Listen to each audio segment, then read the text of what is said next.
What's up, folks? Welcome back to the channel. Thanks for clicking on my video and taking time out of your day to watch this. So I've been contemplating making this video for quite a while because, quite honestly, this is not one of my preferred techniques to fish.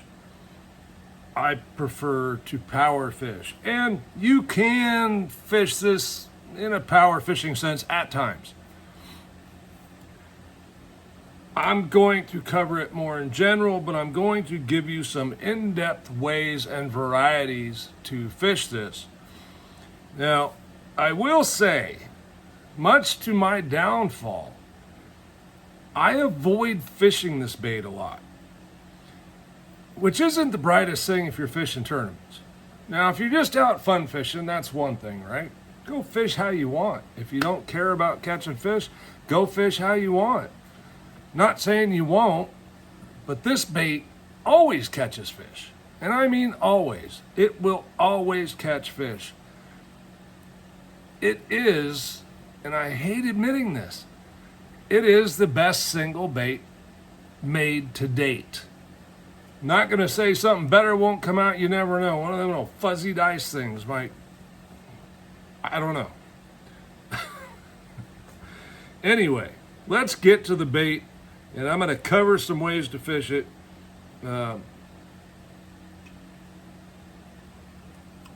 Ways I like to fish it.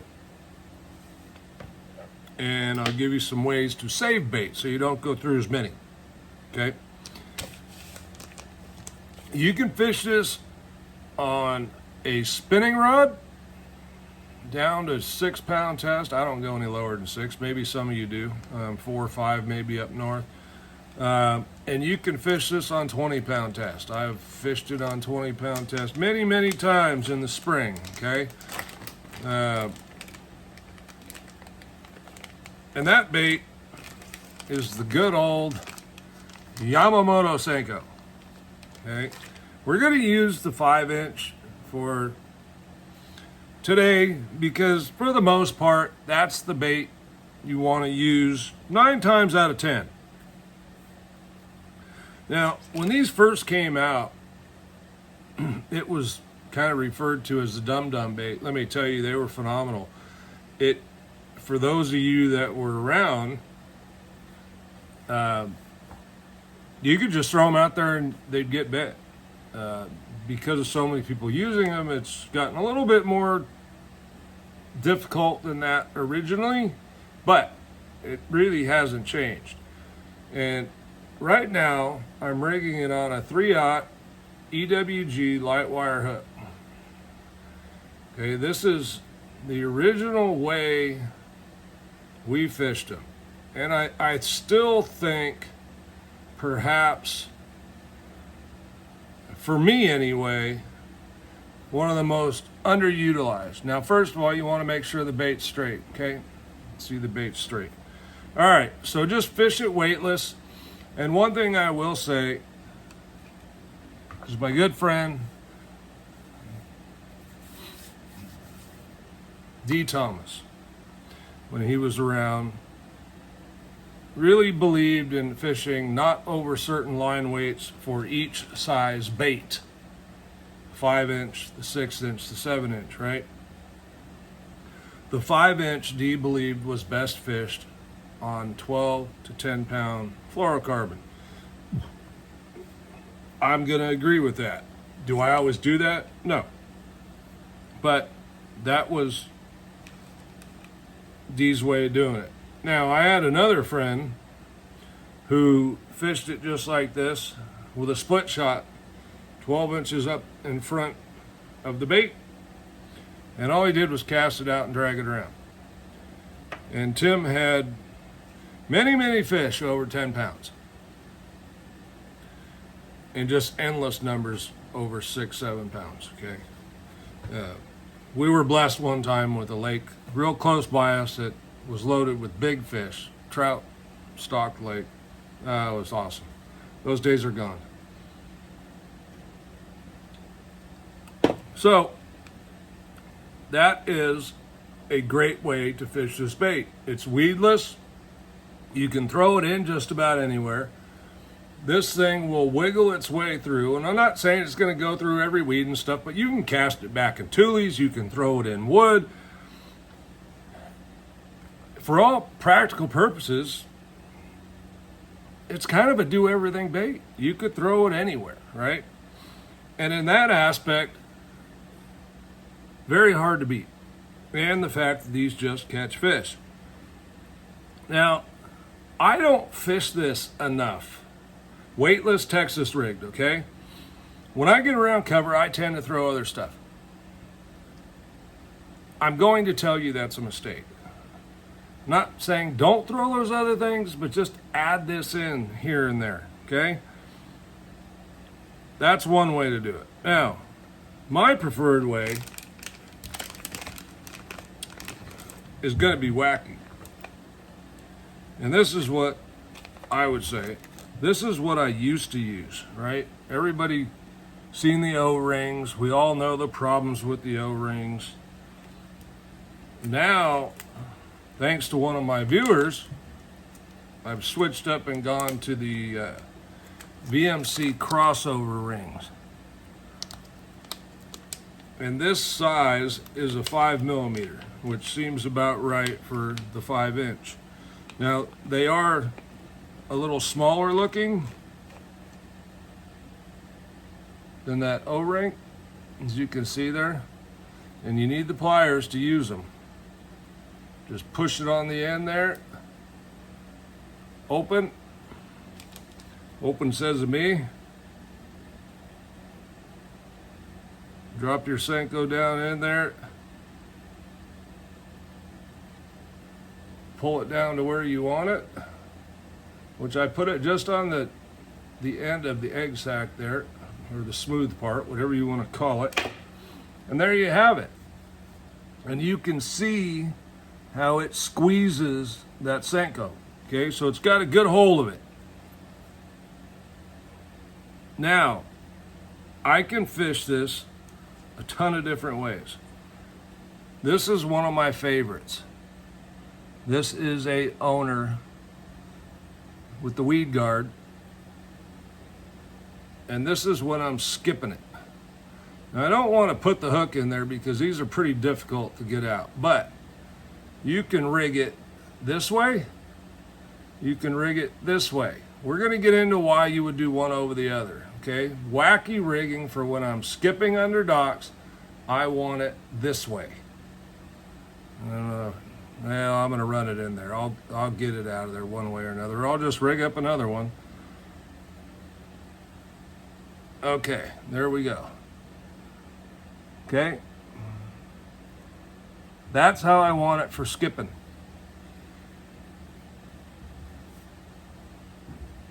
The beauty of this is it really, really saves on your baits. It holds the Senko well, whereas this one would oftentimes slip.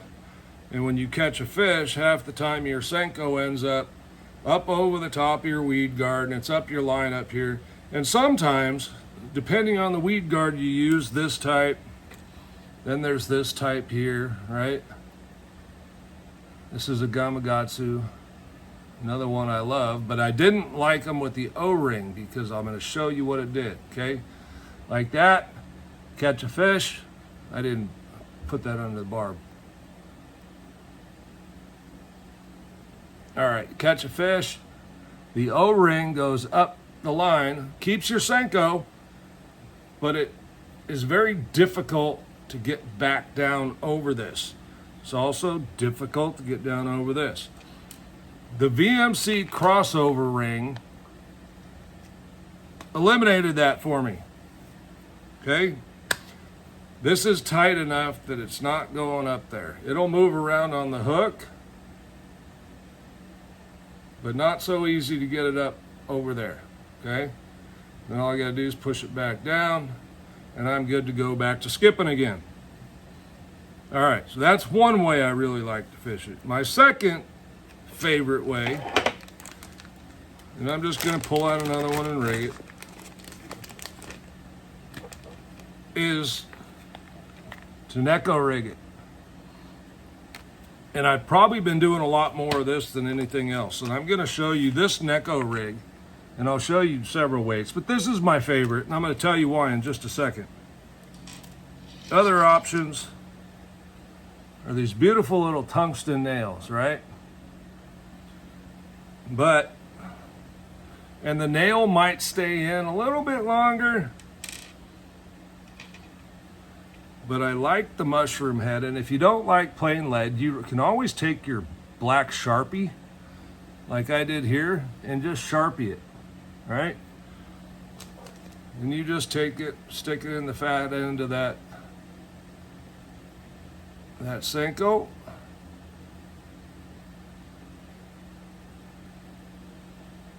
And push it on in there, right? Now, the downside to these ones is when you catch a fish and they come up jumping, is they tend to throw the weight. The upside to this is when you're bouncing bottom, you can feel it. You have better contact feel with the weight. Now we'll rig this up real quick. Now this, when I'm Neko rigging, is when you want to rig it the opposite way with the hook. And it really just has to do with how most of the time they're going to eat it. You got the hook facing the right way.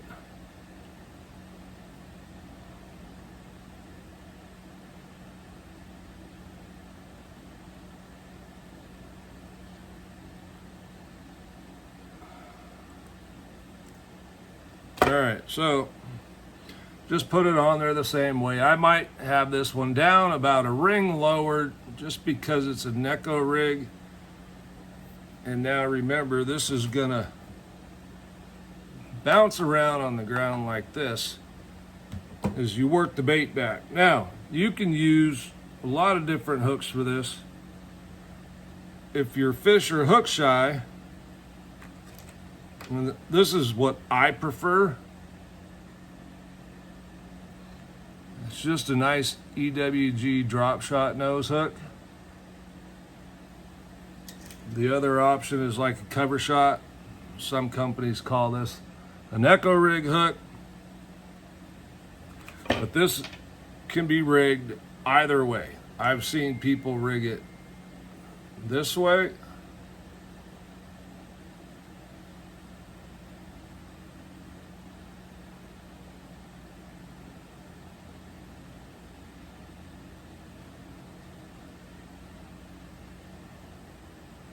Like so, and then as you work it, it's working this way. The hook point is a little more protected that way.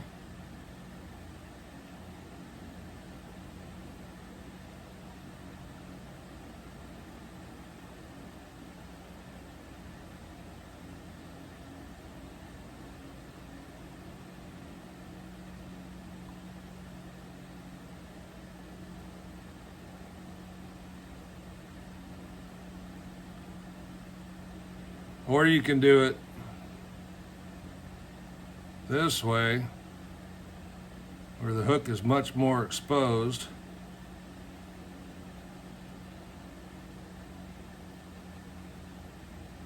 And then it's going to work more this way.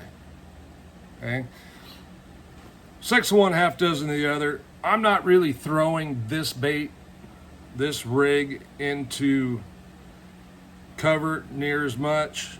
But hey, if it's presenting itself and you think that's where you need to throw it, then you need to do what you need to do to get bit.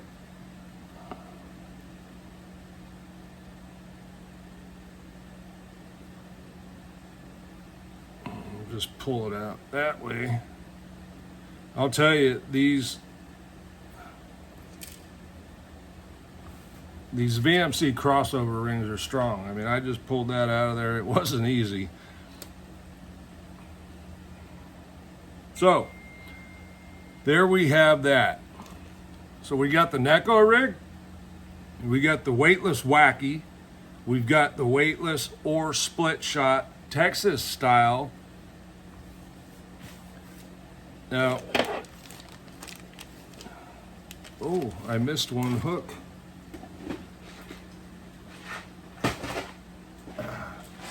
The other thing you can do with it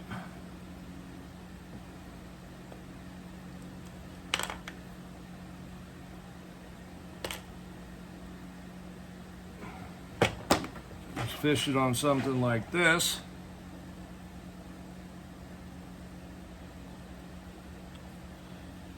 Which is Wacky, but it's got a weight.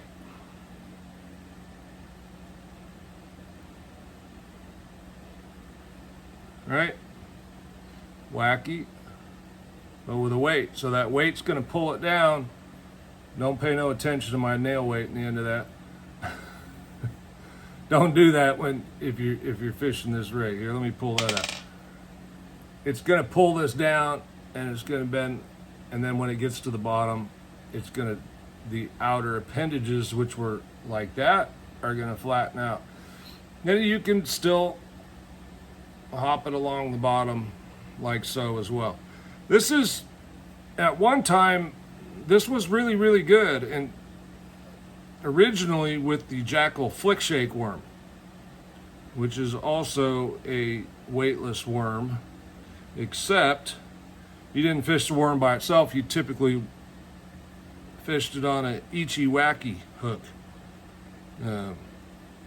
which back in the day when they were only one, they were ridiculously expensive. Now everything's expensive. All right.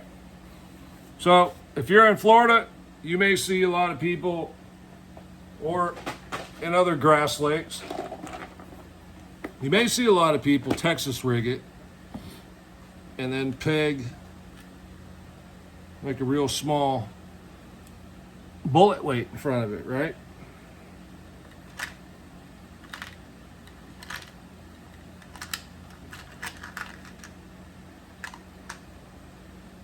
You get these little 1/8 ounce, 16th ounce bullet weights, and I mean you can go all the way up to whatever you want and flip it and pitch it. There's nothing to say you got to flip or pitch a crawdad bait.